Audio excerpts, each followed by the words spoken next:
Most motorcyclists are familiar with the unparalleled greatness of Italian sport bikes. You've got Ducati, Aprilia, and MV Agusta, who have each celebrated a tenure jam-packed full of amazing motorcycles. But there's also Cagiva, who's been defunct since 2008 following a 75-year run. Cagiva's had their hands in many pots over the years, having bought out the old AMF Harley factory in Italy and partnering with brands such as Ducati, Motorrad, and even Husqvarna. But one of the most significant cornerstones of their manufacturing career was their involvement in motorcycle racing. They competed in motocross, the Dakar Rally, and of course, Grand Prix motorcycle racing. One of the neatest bikes to come out of their involvement in road racing is the Cagiva Mito. It's a 125cc two-stroke race bike that essentially looks like a scaled-down version of the famed Ducati 916. A lot of famous people have been involved with this bike. It was created by the celebrated motorcycle designer Massimo Tamburini and the legend behind the 916 itself. The Mito was also the first motorcycle raced by the one and only Valentino Rossi. This little two-stroke was capable of making nearly 35 horsepower and was one of the fastest 125s of the era, rivaling bikes like Aprilia's RS125 during the 1990s. Although it only had 7 foot-pounds of torque,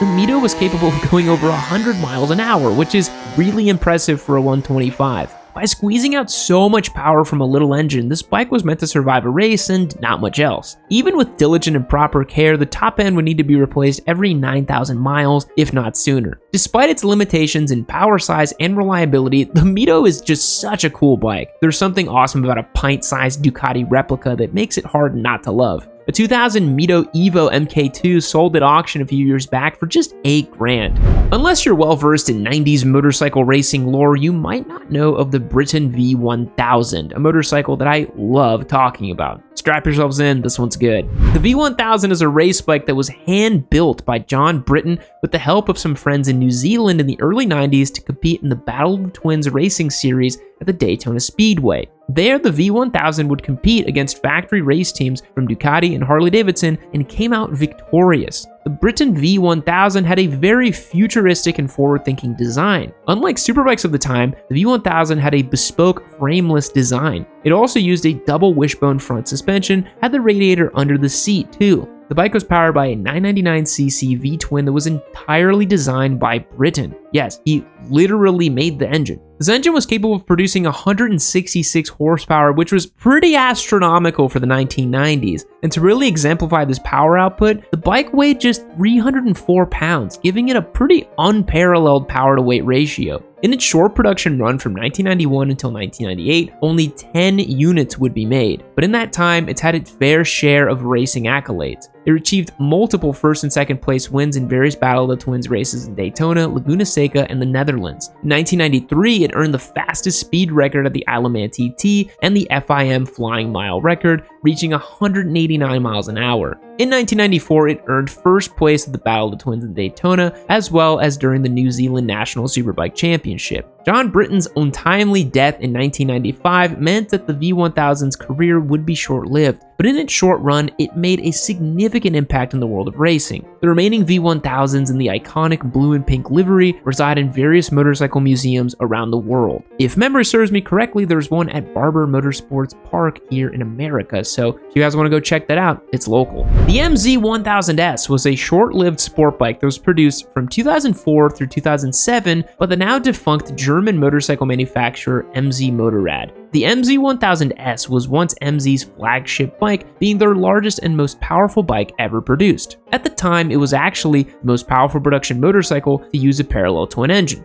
This engine was 998 cc's and capable of producing 117 horsepower and 72 foot-pounds of torque. MZ Motorrad's history is pretty interesting. They were originally headquartered in East Germany, where under Cold War-era communist rule, they made mostly utilitarian two-stroke commuter bikes. After the fall of the Berlin Wall in 1989, MZ gained access to Western designers, resources, and tech and hoped to enter the competitive global market. The MZ1000S was designed by Peter Naumann, whose portfolio includes the F-117 Lockheed Nighthawk stealth fighter airplane. Designed by him, the MZ1000 even won a silver medal from the International Design Forum. The 998cc parallel twin was housed within a twin spar chromoly frame and used adjustable Marzocchi fork and a Sachs monoshock at the rear. The MT-1000S sold well in Germany upon its initial release, even sparking naked and sport touring variants of the same model. The bike was sturdy and well built, and it was unique in comparison to the other large displacement bikes of the time. But MZ was facing financial hardship, and after their Malaysian financial backers withdrew support, they had to stop production entirely in 2008. In the modern era, we mostly think of Norton as being one of those defunct British companies that keeps getting resurrected every few years by an overly ambitious entrepreneur who seeks to capitalize on existing brand heritage. But for a long time, Norton was a dominant force in motorcycle racing. Of course, there was the Manx and the various other British bikes that competed every year in the Isle of Man TT in the mid-20th century, but even into the 90s, Norton had a racing program that birthed the RCW 588, a motorcycle that won races at the Isle of Man, Caldwell Park, and Thruxton, as well as winning the British Superbike Championship in 1994. And for just 2 years, in 1990 and 1991, Norton produced a road-going variant of the RCW bike known as the F1. This bike used a 558cc twin-rotor Wankel rotary engine that was capable of producing 94 horsepower at 9,500 RPM. The rotary engine was smooth and free revving, which gave the F1 a unique power delivery. Being derived from its racing counterpart, it was outfitted with high-end components and purposeful bodywork. It used an aluminum twin-spar frame and came with Brembo brakes and a Marzocchi fork. This bike was expensive, highly limited, and nearly one of a kind, but because of the high power output, high heat output, and questionable reliability, it didn't stick around for very long. Very few F1s were ever made, and the most recent auction I've found shows them being sold for around $50,000. BMW took over ownership of Husqvarna in 2007, and the Husqvarna Nuda 900R was the first new road bike to debut following their acquisition. This bike is a cult classic, and those who know about the Nuda. The Nuda was essentially a reskinned version of the BMW F800 with a slightly larger motor. Debuting in 2011, the Nuda was very much on trend for the increasing popularity of supermoto-style machines at the time. This was Husky's first true street bike since the 30s, and despite being produced under BMW ownership, it feels like an early spiritual predecessor to the types of motorcycles that would eventually make way under KTM ownership. Blends the playful, comfortable supermoto style with the extra heft, power, and practicality of a naked street bike, and it is beloved by many people. It was powered by an 898cc parallel twin that was capable of producing 105 horsepower and 74 foot-pounds of torque to provide a rowdy, raucous riding experience. It had a lightweight trellis frame, and combined with the adjustable suspension, provided sharp and agile handling. The Nuda was competitive with bikes like Ducati's Hypermotard and Aprilia's Dorso Duro, but just during a few years after its debut, ownership of Husky was sold to Pierre Mobility and the bike was discontinued.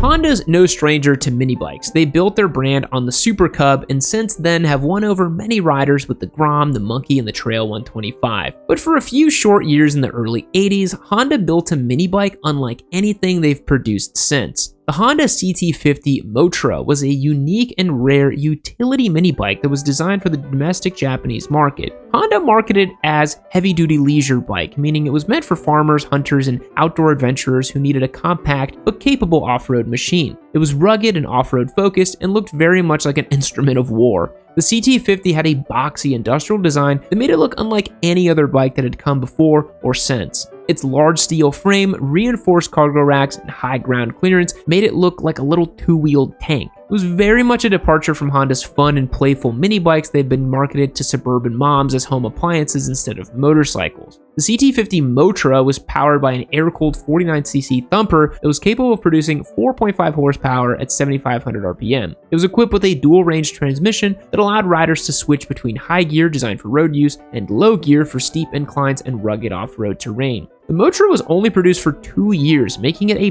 pretty rare find today.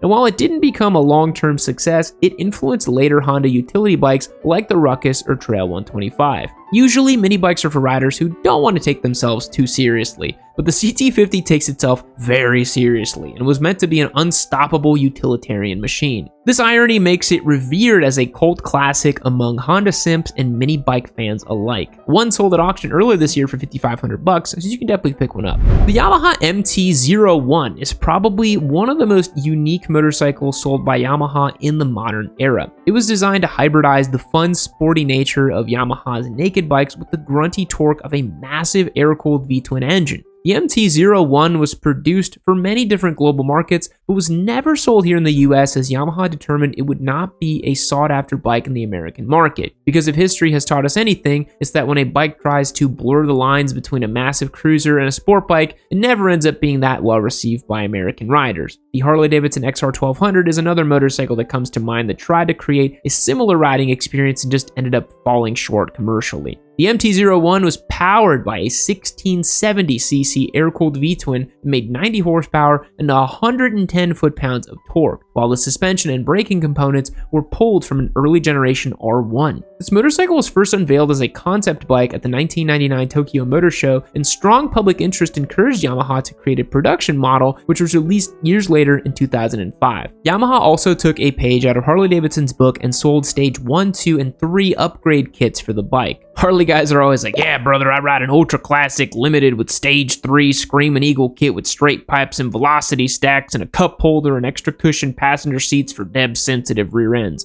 And you're just like, cool, bro, I just asked if you were enjoying the weather today. The MT-01 is definitely an oddball bike that's developed a cult following. Thanks for watching all the way to the end of today's episode. If you enjoy what we do here at Yamaha Noob and want to support us, head over to yamaha.co to learn about becoming a member. Members get access to the Discord, discounts on merch, exclusive content, and automatic giveaway motorcycle entries. We've got a Honda CBR 650R up for grabs right now. Don't miss it. If you'd like to support the channel, being a member is the best way to do it. Our membership program means we don't need to shill Chinese e-bikes or full-body deodorant in every video, which translates directly to better content for you guys. We stay focused on motorcycles here. Thanks so much for watching. Thank you to our members. I will see you later. Fact: during the Cold War, the CIA once used invisible ink derived from whale fluid for secret messages until they discovered it glowed under UV light, making it useless for covert operations. Goodbye. I'm like a bird, I wanna fly away. I don't know where my soul is. I don't know where my home is. Da da da da. I'm like a bird, I wanna fly away. I don't know where my soul is. Oh, hey. You're still here. Man, this is awkward. You should, you should keep watching Yamaha Noob.